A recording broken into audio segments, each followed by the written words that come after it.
thank you for joining the Prospect Heights Public Library's program tonight. We want to welcome from the Wheeling Township, the Wheeling Township Tax Assessor, Ken Jochum. Welcome, Ken. Thank you. Welcome to you. Thank you very much, Terry. As Terry mentioned, my name is Ken Jochum. I'm the Wheeling Township Assessor, and we'll see if we can get ourselves to move forward here. Assessors in townships are essentially taxpayer advocates. We're not the people who assess your property, although we are trained and certified to do that. So I am a certified Illinois assessing officer, as is every single, I am a certified Illinois assessing officer, as are all township assessors. And what we're going to address today is really the entire maze that is the property tax system, with the purpose of giving you some understanding of how that whole system works, and also ultimately how a tax bill arrives at your property, what it means, what you can do about it, and we'll try to go through that process. We'll also spend some time with questions at the very end, and if you're not able to get a question in or you're on Zoom, feel free to call us. I've handed out some information about how to get a hold of us, but you can also very easily Google us and find where the Wheeling Township office is. Let's start out by who really wants our money. In Illinois, there are 8,000 taxing bodies. That's more taxing bodies than any other state in the union. To give you an example, the next highest state with taxing bodies has 2,000. We have 8,000. Now you'll also see some documentation. For instance, the State Department of Revenue says we have 6,500. So you'll hear between 6,500 and more than 8,000. There's a good reason for that. Nobody's lying, it's the truth. But some agencies have more than one taxing body in them. So Cook County has more than one taxing body. Some municipalities do. Many townships do. They might have a road district or a general assistance and so on. So it depends upon how you count it, but there are over 8,000 units that can levy taxes, and I'll explain what that is. Wheeling Township, where we live, supports 55 taxing bodies with the value in Wheeling Township. That's in Wheeling Township. The average property taxpayer in our township supports 10 to 15 of those. So 10 to 15 of those taxing bodies are supported, and you can see that on your tax bill. We'll even show that on your tax bill, but you can see that. School districts, by and large, will represent 60 to 70% of the tax bill. And that's elementary, middle school, high school, and community colleges. Those taxing bodies determine levies, which then support our taxes. And what really does that mean? When you think about it, a taxing body has to prepare a budget. They prepare that budget for their own operation. In order to prepare that budget, they then, after they've prepared the budget, they then put together a levy. That is, how much we're going to levy or tax the people in our particular district. Before they determine that, they're required by law to hold several public meetings. Now, all their meetings are generally public. Almost all taxing bodies have public meetings. But they're required to have 2 to 3 public meetings called truth and taxation meetings, where they present their proposed levy. And those are presented so that the public can come and see either in person or see it online, and then make phone calls to their people, and we'll talk about that process. So it takes, in some agencies it's 3 times, in some it's 2, but those are open sessions where they essentially say, this is what we're thinking of taxing everybody, and that's usually based on some proposed budget. There's several actions they can take. They can reduce the levy, ask for less than they did in the previous year. They can keep the same levy as the previous year. They can give a refund, give you some money back. They can also increase their levies by either 5% or the CPI, the rate of inflation, whichever is lower. So this year, inflation is higher than 5%, so they'll be able to increase up to 5%, because 5% is lower than the rate of inflation, which is 7 to 8% or whatever it is today. So they can do 5%. If inflation 2 years ago was 2%, they couldn't do 5%, they could only go up to the level of inflation, so it's whichever is lower. They can do that without asking anybody's permission.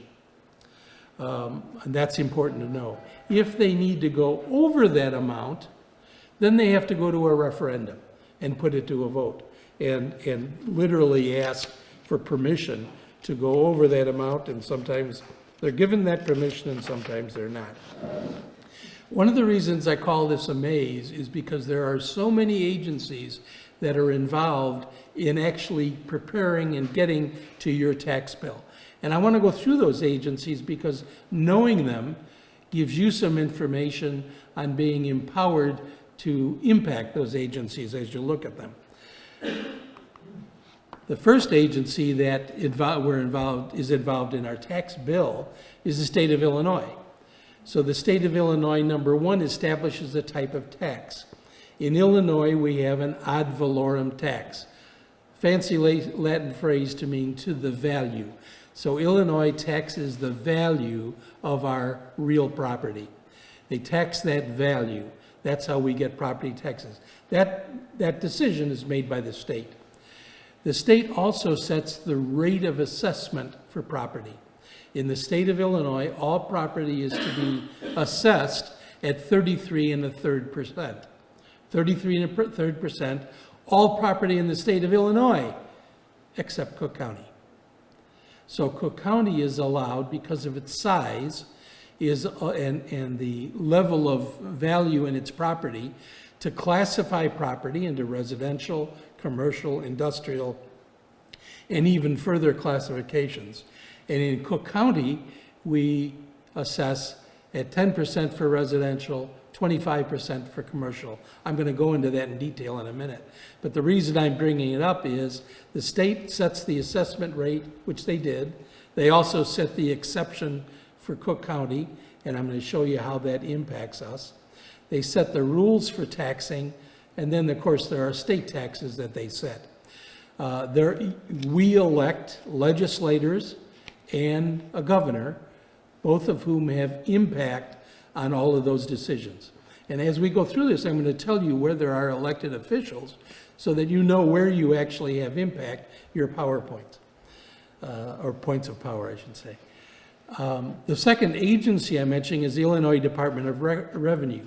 That sets an equalizer. Put that aside, I'm going to explain what an equalizer is, but they establish that. They also establish revenue rules, and they establish what the qualifications are to be an assessor, either a township assessor, a county assessor, or an area assessor. Nobody is elected there. Those are appointed people. Then there's the Cook County assessor.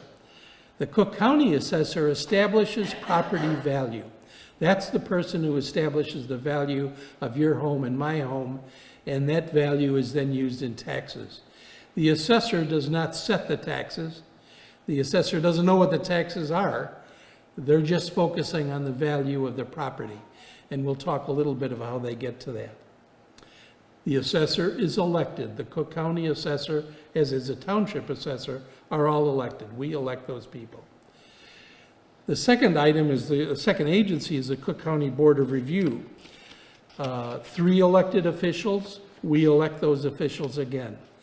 The United States Constitution allows us, that doesn't allow us, it provides that we have the right, it guarantees the right of our ability to redress the government, that is, to appeal.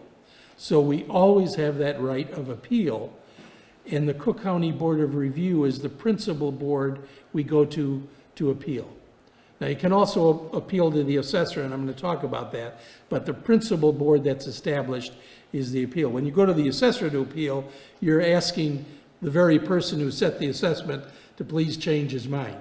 When you go to the Board of Review, you're going to independent judges and asking them, and they're not connected to the assessor or anybody else. They take an independent look at it. Those are two elected. There's an unelected group that is the next level, the Illinois Property Tax Appeal Board. So if you don't like what happens at the assessor or the Board of Review, you can go to the Illinois Property Tax Appeal Board. Not an elected board, an appointed board.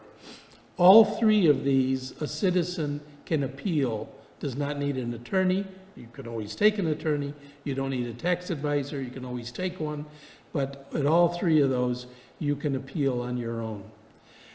The last appeal is the Circuit Court of Cook County. There you do need an attorney, and the Cook County, Circuit Court of Cook County can make the decision to increase your tax. So there's a risk to that particular appeal. Largely, that's an appeal that very large properties or commercial and industrial properties might utilize. Now, you might think that's the end of the maze, but it isn't. There's more. There's the Cook County Clerk, who we also elect, who calculates the property tax bill. They include all of the levies that are given to them from the taxing bodies. They get all those. They gather the data on the assessment that the assessor gives them, and then they use the multiplier, which I'm going to explain later, that they get from the Department of Revenue, and they calculate what our individual taxes are for our home. They send that information to the Cook County Treasurer, who's also an elected official, and the Cook County Treasurer prepares the bill, sends out the bill, receives the money, receives our tax money, it's who we write our checks to, and then the treasurer disperses that revenue to all the taxing bodies. So it's after they receive the money, they disperse that to the taxing bodies. And then the final agency there is the Township Assessor. We don't assess. We could assess, but we don't. In other parts of the state, in all parts of the state, generally, the Township Assessor does the assessment. In Cook County, the Township doesn't. And part of that is because Cook County has 1.8 million properties. That's a huge operation to assess. So in Cook County, what township assessors do is actually provide taxpayer advocacy. We also help with appeals. We can give you comparables that you can take and use for your appeal, or we can even file your appeals. We handle exemptions, we handle permits, certificates of error. There are ways to get refunds back if there have been errors made. And then we try to inform, navigate, and empower folks. And that's what we're doing tonight, is I'm trying to give you information so you have more power in understanding how this process works. The Township Assessor, interestingly, is the only elected official that requires professional certification. I'm not bragging about this because it's me, but you can be a Supreme Court judge without being a judge, without having a law degree. But for a Township Assessor, you're required to have certification, which the state does. So those are all the agencies involved in the process. But how is that tax bill actually put together? How is the sausage which involves this tax bill actually made? A couple of things. I mentioned to you 33 1/3% is the state assessment, except in Cook County. Residential property is only assessed at 10%. It's taxed higher there, but it's assessed at 10%. Commercial industrial is assessed at 25%. So that's different than the 33 1/3. But we're still required to meet that 33 1/3. So the Department of Revenue is going to determine a factor, an equalization factor, that's going to help us get up to 33 1/3. And we'll get to that when we look at a calculation. The tax rate is calculated from all the levies. So this item, the tax rate, is calculated. Unfortunately, you can't see that. It actually says 7.82%. 7.82% was the state average for the last tax year. 7.82%. Now, Illinois is regularly either the highest, the second highest, the third highest state in the union for tax rates. So remember that tax rate number when we get to looking at a tax bill. We're going to look at my tax bill, and I expect a lot of pity from you folks. So you'll see, but remember that tax rate number. But that state tax rate is one of the highest in the nation, and typically we're either highest, New Jersey's highest. Is it not turning from here? No, go ahead. Oh, okay. So typically we're one of the highest. Our state equalizer during, Oh, I'm sorry. that's okay. Let me get this. The state equalizer, so 33 1/3 is what the state wants us ultimately assessed at, but we have to come up with some kind of equalizer or multiplier to get our eventual tax rate up there. Our tax rate for Cook County, for our area of Cook County, for our township, was 3.2234. Just remember that is 3. So to try to make some sense of the math here, if the equalizer is 1%, it is 1, that means that the property is taxed exactly at 33 1/3%. Because we're using 10% for residential, we're not going to be 1, we might be 2, and in some years, we're 3. So it means it's not up to 33 1/3. Cook County is one of the few you're going to always see different. Now, it may not always be as high as 3, but in most counties in Illinois, their equalizer is 1, because they're already at 33. They just do straight 33 1/3%. We don't, so we have to use a multiplier, and you'll see that. Now let's take a look then at an important part of this, because it starts to help why we do taxes and why high taxes and low taxes can make a difference. What's the tax base of Wheeling Township? There are approximately 60,000 parcels of real property in Wheeling Township, which provide the value to be taxed. The total equalized assessed value for Wheeling Township is $5,700,000,000 and change.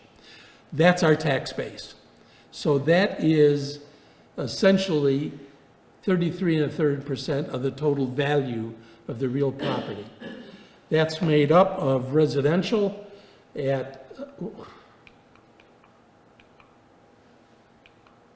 I'm sorry, I did that. Residential, which is 3.9, almost $4 billion worth of value. So in our township, most of the value is in residential. Commercial is $1 billion, just over $1 billion, and industrial is about $500 million. So that tells you, that's our base. In other words, that's the amount from which taxing bodies can tax.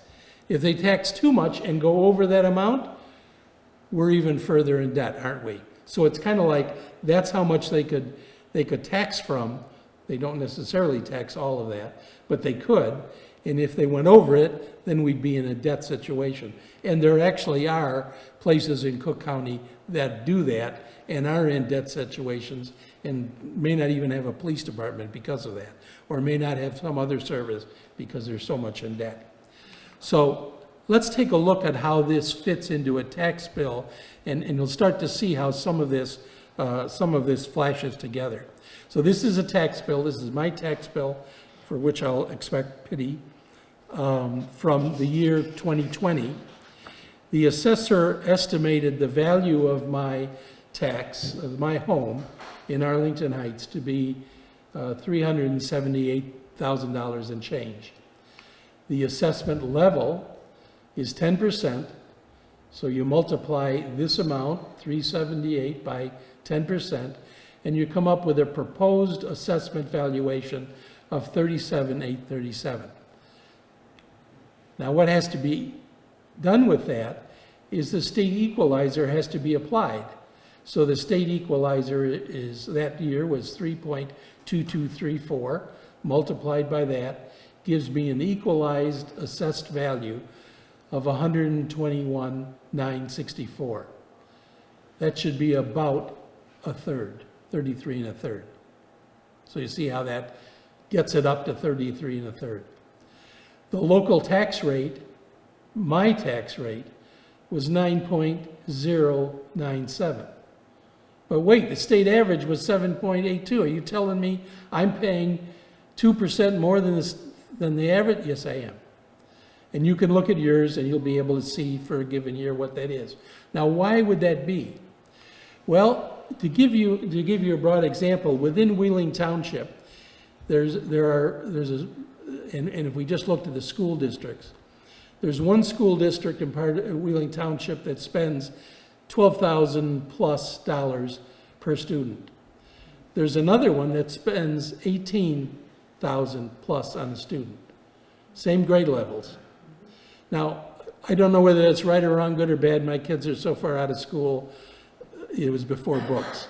But that's a difference, isn't it? So the people who live in that tax area with the 18 are going to pay more than the people with the 12. And that's the same for any agency that's requiring something in a different place. So it gives me an idea, if I want to be an empowered citizen, where I need to, now in my case, that actually is the cause of the 9%. You'd have to investigate in your case, and I'm giving you some tools to do that. What is the higher one in your area? What is that? And then take whatever action you think is necessary or not necessary. Maybe you want that. Maybe you think it's great. I'm not here to tell anybody their taxes are too high or low, but I have to tell you, I hear more they're too high from people than I do too low. Only once have I ever heard somebody come in and wonder if his taxes were too low. And he was going to give his house to his kids, and he wanted to make sure he left them enough money for taxes. He said, God bless you, sir. So that was the rate that then was multiplied here. And then, so that gives me a total tax before exemptions, $11,009. We get a homeowner's exemption. And you may say to me, wait a minute, I thought the homeowner's exemption was $10,000. It is $10,000 times the tax rate. So my exemption was $909.70 homeowner's exemption. And then in my home, there is apparently a senior citizen living there. Well, there are two of us living there, my wife and I, but certainly she's not a senior citizen, I must be. So I have a senior citizen exemption, and that's the amount. Our total tax that year after exemptions was $9,457. We pay that in 2 installments. Usually the first installment is, you get the bill in February and you pay it by March. The first installment is always 55% of your previous year's tax. Never varies, strict arithmetic calculation. The second installment takes all of the exemptions in play and any appeals you may have made. That's where you get the credit for those things. So this year, that particular year, I paid both of those those are the installments. So that gives you kind of a view of how that thing works. Now let's talk about a little bit about some tax facts. So there's some interesting facts that Todd had put in the hopper, and then we'll talk about what we can do about our tax bill, how we can actually take some action. So a couple of tax facts. Illinois has an imbalance regarding school funding through property taxes compared with other states. The national average is 47% of school funding comes from the state, 47%, and 36% from property taxes. That's kind of the way it is across the nation. In Illinois, 24% of the funding comes from the state, and 60% comes from property taxes. So you can see how there's a built-in disadvantage on property taxes in our state compared with other states. So when I say that tax rate is higher in Illinois, well, one of the reasons, property tax, one of the reasons is there's more of a burden put on property tax in Illinois than in other places. The other factor that figures in this is that the state is still able to pass laws and mandate costs without giving cost, without paying for it. So unfunded mandates, you often hear about that in the paper. The state wants something, it's an unfunded mandate. And the school district has to meet that requirement, but they don't have the funding for it. So in a sense, let me give you an example. I'm not for or against what kind of food people eat, so that's not the reason for this example. But recently there was a mandate that every school district had to have a vegetarian meal available for people. Now, that's fine, but each school district then has to do the necessary research, investigate, make sure they source it, do they have the right amount compared to everything else. So there's a cost to doing that, reasonable cost. I mean, it's not a bloated cost. Somebody had to figure out, how do we get that to happen? But the school district didn't get any money to do that. So they've got to carve out of their budget someplace or ask for more money in order to get that. And I'm just giving one example. There's a million more significant examples, but it's just a simple example of how something that sounds like it's very good can be mandated by the state. So if we were going to object to that, where would we go? What elected official would we go to? Well, we'd go to the state people, wouldn't we? Because they're the ones who put that in, not the school district people who are trying to focus on that. To give you an example then, the second area, pensions, you hear lots about pensions. I'm not going to go into the issues of pensions, but you can investigate that. But to give you an idea of the order of magnitude, Chicago itself has 8 pension funds. They have an accumulated debt today of $45 billion. That's more debt than 44 states handle.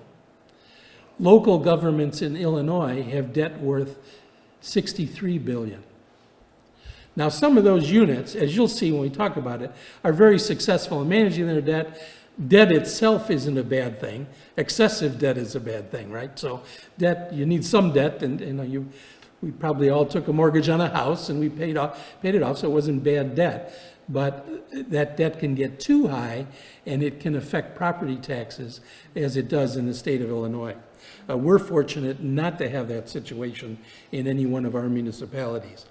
I mentioned Illinois with the highest real estate tax rate, and we're also the highest when you combine other taxes at 15%. But the highest, it's whether you're one of the highest or the highest, we're on the top end.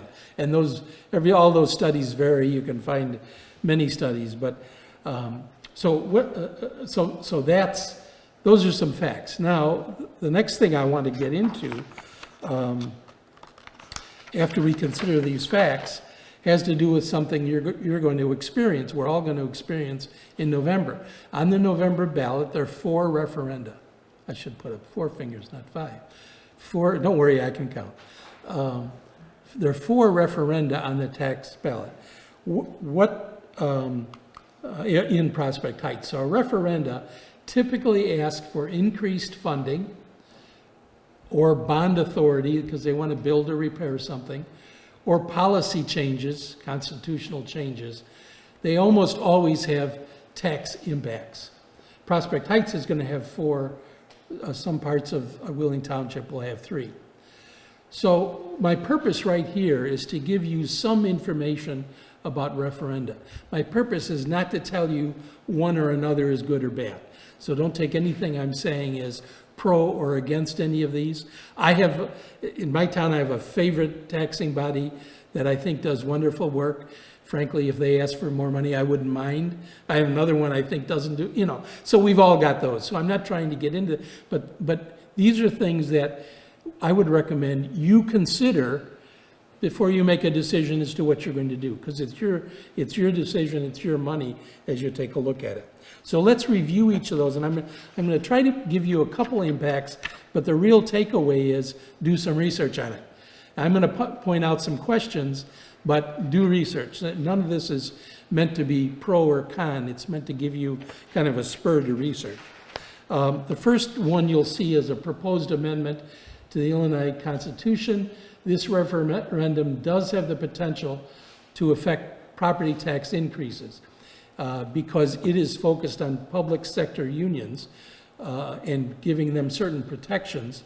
and public sector unions are, of course, work in our public sector, but also teachers' unions, and something that might give them more authority may affect your property taxes. So investigate that. It does have property tax impact, and make sure you know and understand what the effects of that particular referendum are. The second one that we'll have is a Forest Preserve District referendum. That is asking to increase, that's actually asking to increase the levy above the statutory level. So you remember I mentioned they can, without asking permission, they can go to either 5% or the rate of inflation, whichever is lower. They're asking to go, if you go above it, they've got to ask for more, and they're asking for more. They want to preserve habitation and increase, it will increase the property tax. I'm going to give you some information of how to research this. Do they have big debt, the Forest Preserve District? Does this make sense? It may make sense, you know, I'm not saying whether it's good or bad, I'm just saying those are the kinds of questions you have to ask before you decide whether you want to invest. All four of these amendments will affect property taxes, so that's why it's really important to look. Prospect Heights Park District has a referendum requesting issuing bonds for construction or rehab. These kind of bonds typically have some kind of a end date. They're typically like a mortgage, 30 years or 25 years. I really don't know what it is for the Park District. So these do typically have an end date, although it could be way off in the distance. So this has property tax related impact. I don't even know what the Prospect Heights Park District does or anything, so I'm not one way or another. I just want you to, this needs to be looked at because it will increase your tax to some extent, and you need to have some understanding whether you're for that or against it.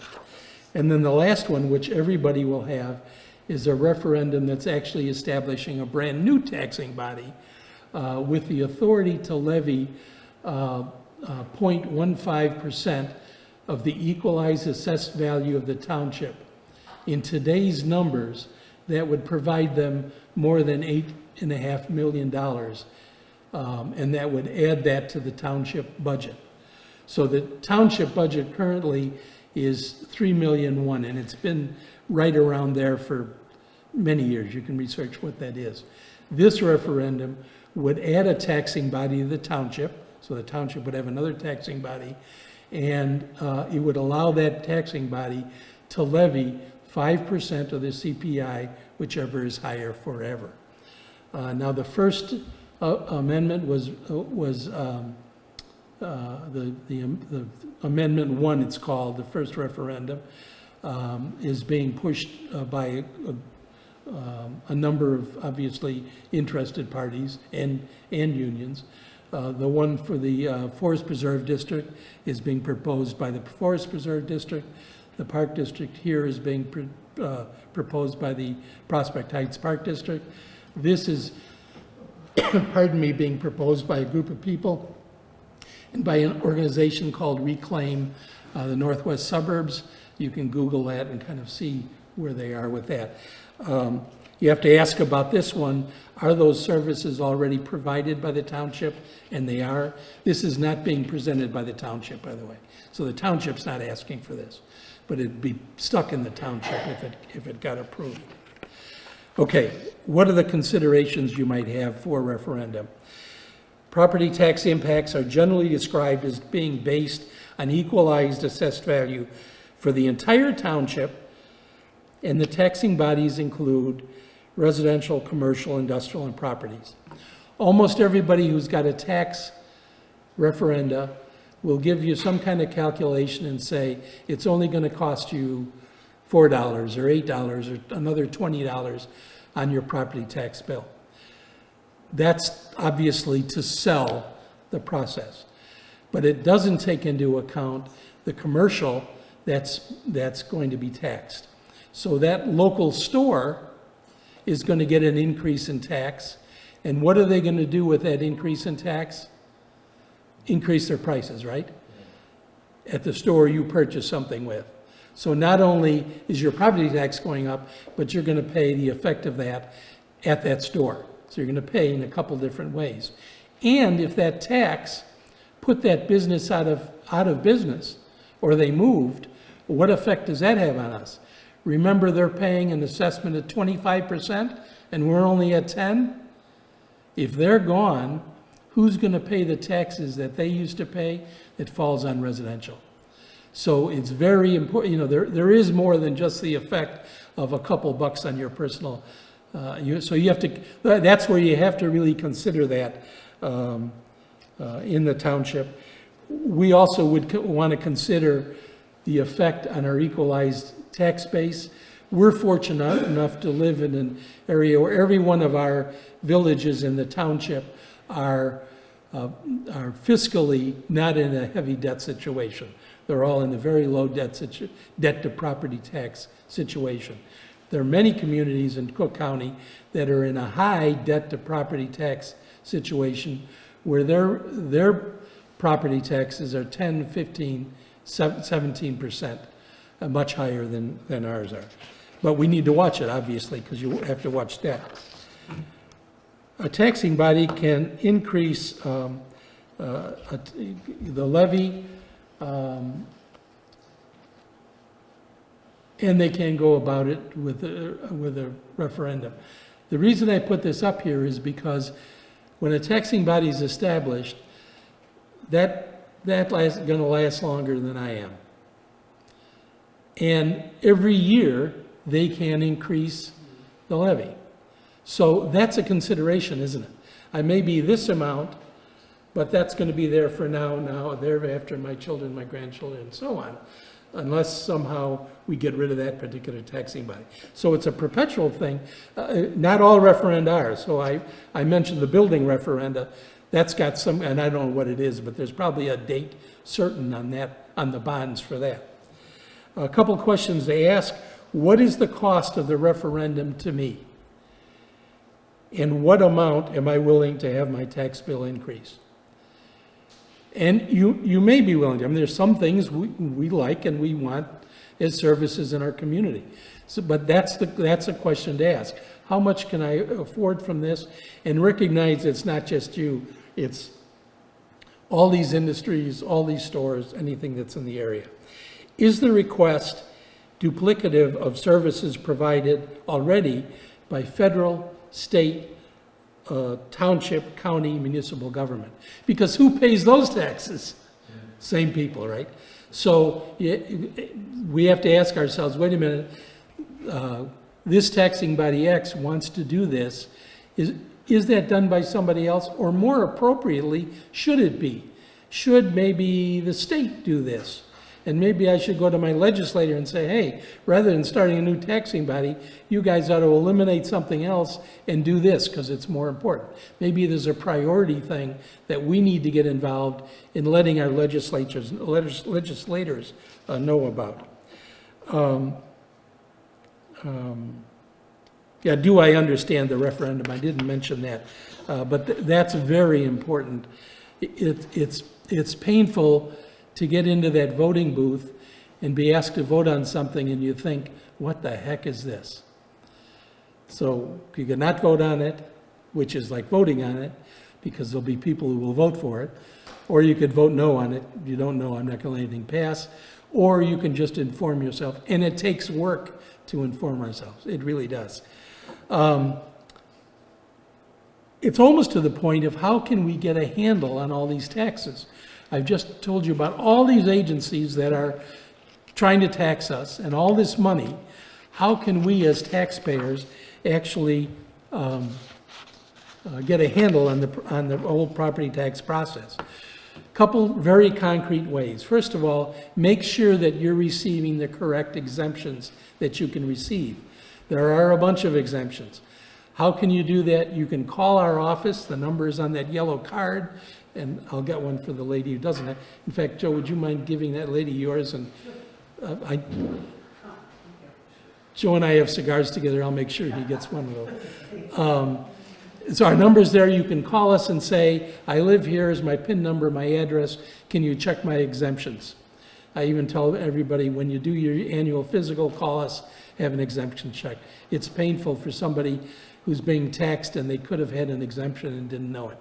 Veterans exemptions, returning from war exemptions, disability, a whole bunch of them.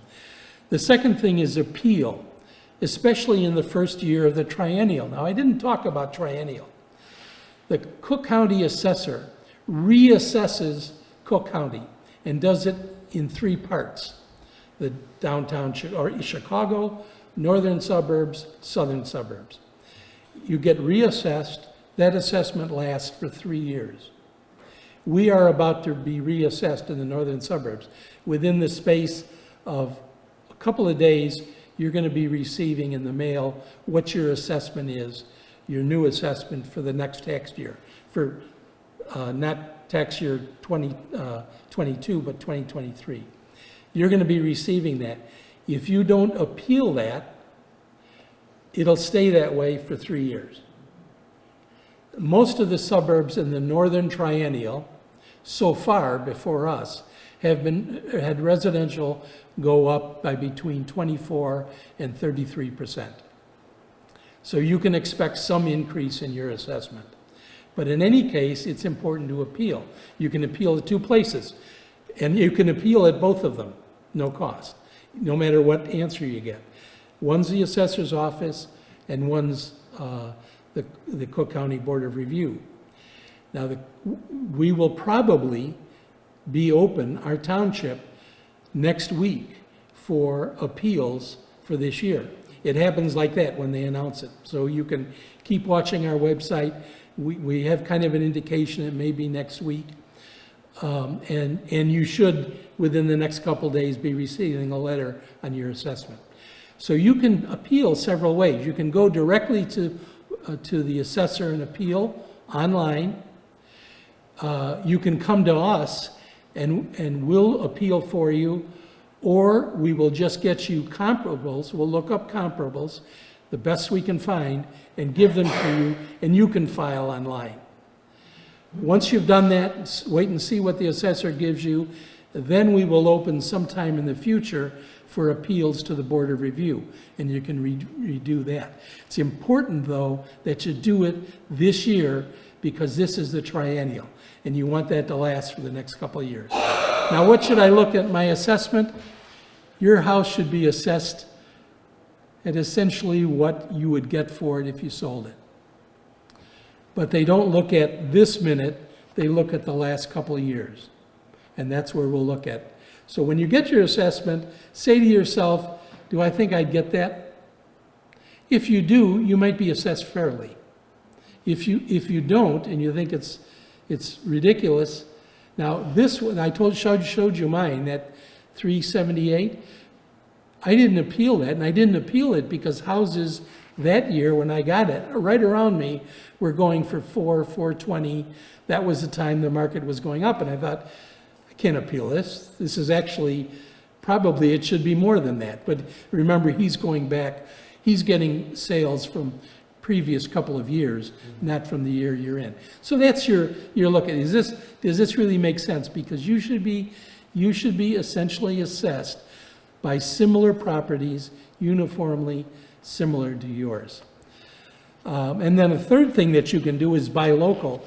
And I really mean that. I know they always advertise and it looks like just advertisement, but an open storefront or an open business helps pay our tax burden because they're paying more. So if you pump money into locally, if you can, that actually is a benefit. Open storefronts mean we're paying. And that's why actually all of our towns in Wheeling Township have very aggressive development offices to do this. Every one of them does. I talk to people from every township, other townships, and say, gosh, nobody's working on it. Well, I know all of our towns are. I know the people in them, and they are. So we've got a process here. These are some things we can do about it, but there's more. The first is know who your taxing body is.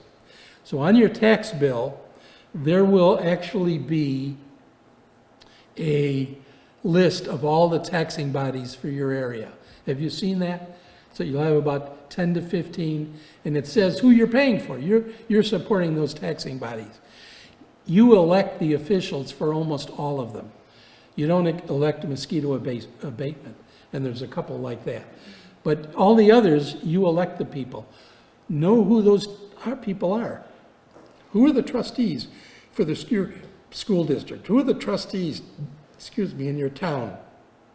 Who are the mayors? Who are the people in the township? You can go to websites, find out who those people are, so that you understand those are the people setting the taxes in your area. You can also study their budgets and their future plans. It's your money they're spending. Now, how do you find all that? Right on your tax bill online, and I'm going to show you the document to go to, the website, you can actually go to your tax bill, click down to your taxing body, and click into that taxing body and see their budget for the year, their past performance, their pension program, whether their pension's funded or not funded, and what their plans are for the year. You can see that all right from your tax bill through your tax bill. So it's kind of interesting, and that's a way for you to look and see, how are the pension funds at all these taxing bodies? Because that's building up debt. And you'll see we have some excellent taxing bodies that are really up to debt, and that's sometimes completely funded or even a little overfunded. And then there are a couple of big ones that are totally unfunded. I mean, you look at Cook County and the Forest Preserve District, those are all way underfunded. I think Cook County is funded at 42%. And as you may know, a pension should be, upwards of 80, 85% to be solvent. So that's something you can look at. You can study those. It's actually a lot easier to get that information than you may think, and I'm going to show you a way to do that. The third thing is attend the meetings. So especially the truth and taxation meetings, attend those meetings. Go to them. You can usually at the meetings you can speak. Normally at those meetings you can't have a colloquy, so you can't ask questions, but you can state what your views are, and you're typically given time. So go to the meetings, attend them, even if you're just listening. Truth and taxation are time to see what they are doing. I was the township trustee for some time, and I'm going to brag a little bit, but Wheeling Township's budget's been wonderful for years, pretty much flat levy for years.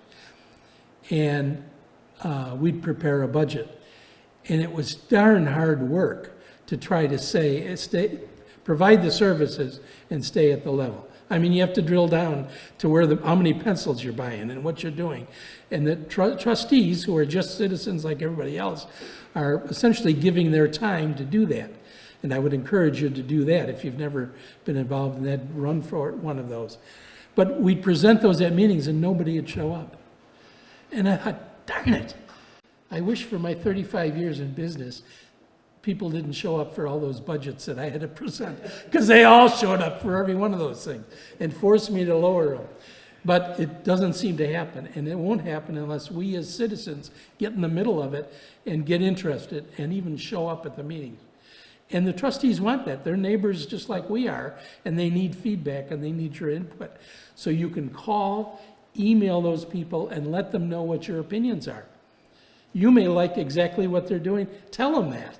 You may not like it. Tell them that. We can all operate civilly, but it's until we take control. The founding father who said this has just left my addled brain, but I think it was Benjamin Franklin who said, you've got a beautiful republic, but you're not going to be able to, if you can keep it. And the only way you can keep it is by getting involved in what's going on. If we don't get involved, we become tax slaves. And that's what we've got to watch for. And then the next thing I want to point out is to vote. You'd be amazed, most of these taxing bodies are elected in the so-called off-year election. We'll have one coming up after November, the next year election. Only about 10% vote in that election. And most of our taxes are decided in that election. I mean, it'd make you cry. So why in the world aren't people getting out? And yet, they'll come into our office and complain about their taxes, which they should. we have to get involved, and we have to be there, and we have to vote, and make sure that the people that are being elected, ask them the questions about what's going on. So, a couple of things I want to mention, some tools. I gave you a yellow card, and on that yellow card, I would recommend that you put your PIN number, so you have it available when you call us and do anything else, because that's what we go by, and they're always on tax bills someplace, so you can find it on your tax bill. But on that yellow card, you'll notice some websites on the important information side. Of course, our website, but the most key website that you'll find that will be helpful is the Cook County Property Tax Portal. Go to that website and look up your home. You will be able to find past tax history, past sales history, appeals history. You'll be able to see what characteristics the assessor thinks you have. You'll be able to see what square footage the assessor thinks you have. You'll be able to find out what debt your house carries. What do I mean by that? These taxing bodies all are carrying debt. Well, if you were to clear out all the debt in the world, say on one day we're going to pay everybody off, you'd have to get it from individual property owners. So there's a calculation on there that tells you what percentage of debt will have to come out of that property. Now, you may not be there, but it'll have to come out of that property. So if we looked at mine carries about a 10% debt. So about 10% of the value of my house would have to be paid off if, we were going to cash out the whole world. Now, 10% debt is not heavy, heavy debt. But you can find some places where there's 30, 40, 50% debt.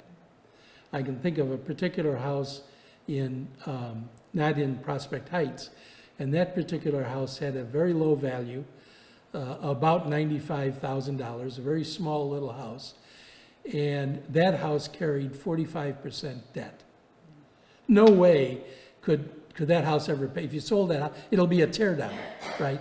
So no way will that ever pay for. Well, when that happens, that adds debt to the property cost that goes against this tax base, and that's the kind of thing that can eventually sink a community. Now, that doesn't happen all across. Did I mention it? It happened to be in the village of Wheeling. It doesn't happen all across Wheeling. Wheeling's very solid, but that happens to be a tear down, and I'm using that as an example. On this property tax portal, when you look, they will give a rating of all the municipalities, and you'll see whether they're in good stead, they're about to go into danger, they're in red, or they're really in trouble. Fortunately, in our township, all of ours are in good stead. Prospect Heights, Mount Prospect, they're all, well managed and not heavy in debt. But you'll see that the villages and towns in Cook County that are really in trouble, and there's a bunch of them. So I mention that because it's important for us to know the debt that's being carried. You may think it's not important because it doesn't show up right now in a bill, but it eventually affects property taxes. Some of those places that have such high debt have tax rates that are 15, 16%. So that puts a burden. Nobody's going to move there, right? And no business is going to go in there. And so it spirals down there. So we have to keep our eye on that too. So those are the things I wanted to mention for you to give you some information. I also want to thank you folks for coming, and the folks who are on Zoom, and Terry Campbell and the wonderful folks at Patrick, and the wonderful folks at the library. Now I'd like to see if you have any questions. We have some time to answer those. Any questions at all?